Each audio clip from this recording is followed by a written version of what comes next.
कोलकाता के एक निवासी पर हुआ बांग्लादेश में हमला। आप देख रहे हैं न्यूज़ 9 कोलकाता। ढाका में हमले का शिकार हुआ बेलघरिया का युवक शायन घोष। बेलघरिया के सोनार बांग्ला इलाके के 22 वर्षीय युवक शायन घोष पर ढाका में उनके दोस्त के घर जाने के दौरान हमला हुआ। हमलावरों ने हथियार से हमला कर शायन को गंभीर रूप से घायल कर दिया, जिससे उसकी आंख, सिर और दांतों पर गंभीर चोटें आई। बताया जा रहा है कि ये हमला केवल इसलिए किया गया क्योंकि वो शायद भारतीय था और हिंदू था। तो आइए हमारे चैनल के माध्यम से देखते हैं उन्होंने क्या कुछ कहा। এই ধরনের ঘটনা ঘটলো, বাংলাদেশের প্রশাসন কোনো ব্যবস্থা নিল না।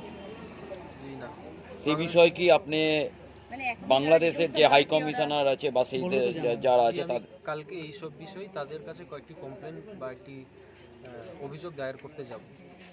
আপনি কোন বর্ডার দিয়ে গিয়েছিলেন?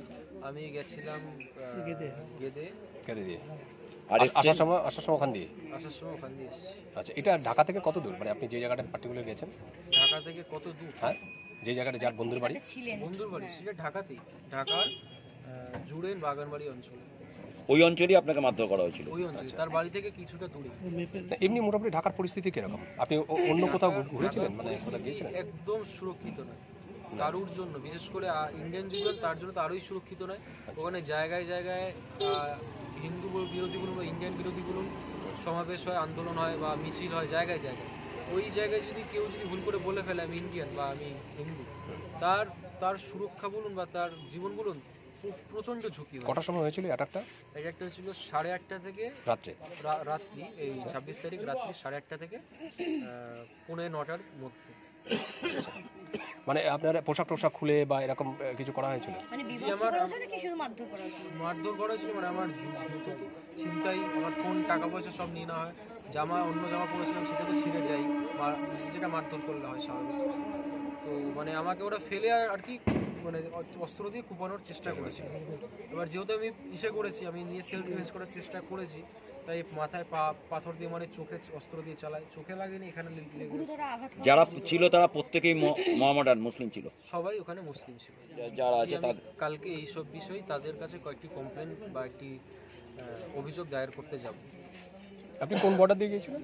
আমি গেছিলাম গেদে দিয়ে। আর আসার সময় ওখান দিয়ে এসেছি। আচ্ছা, এটা ঢাকা থেকে কত দূর? মানে আপনি যে জায়গাটা পার্টিকুলার গেছেন, ঢাকা থেকে কত দূর? হ্যাঁ, যে জায়গাটা যার বন্ধুর বাড়ি সেটা ঢাকাতেই, ঢাকার জুড়েন বাগানবাড়ি অঞ্চলে। ওই অঞ্চলে আপনাকে মারধর করা হয়েছিল? ওই অঞ্চলে, তার বাড়ি থেকে কিছুটা দূরে। এমনি মোটামুটি ঢাকার পরিস্থিতি কিরকম? আপনি অন্য কোথাও ঘুরেছিলেন? মানে গিয়েছিলেন? একদম সুরক্ষিত নয় কারুর জন্য, বিশেষ করে ইন্ডিয়ান যুগল, তার জন্য তো আরোই সুরক্ষিত নয়। ওখানে জায়গায় জায়গায় হিন্দু বিরোধী বলুন বা ইন্ডিয়ান বিরোধী বলুন সমাবেশ হয়, আন্দোলন হয় বা মিছিল হয় জায়গায় জায়গায়। ওই জায়গায় যদি কেউ ভুল করে বলে ফেলে আমি ইন্ডিয়ান বা আমি হিন্দু, তার সুরক্ষা বলুন বা তার জীবন বলুন প্রচণ্ড ঝুঁকি। কটার সময় হয়েছিল অ্যাটাকটা?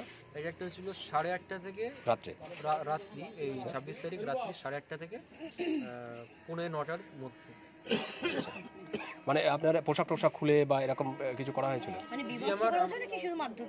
মারধর করা হয়েছিল, মানে আমার জুতো তো ছিনতাই, আমার ফোন, টাকা পয়সা সব নিয়ে নেওয়া হয়। অন্য জামা পরেছিলাম সেটা তো ছিঁড়ে যায়, যেটা মারধর করলে হয় স্বাভাবিক। তো মানে আমাকে ওরা ফেলে আর কি মানে অস্ত্র দিয়ে কুপানোর চেষ্টা করেছিল। এবার যেহেতু আমি করেছি, আমি নিয়ে সেলফ ডিফেন্স করার চেষ্টা করেছি, তাই মাথায় পাথর দিয়ে মানে চোখে অস্ত্র দিয়ে চালাই। চোখে লাগেনি, এখানে যারা ছিল তারা প্রত্যেকেই মোহামেডান মুসলিম ছিল? সবাই ওখানে মুসলিম ছিল। ঠিক আছে।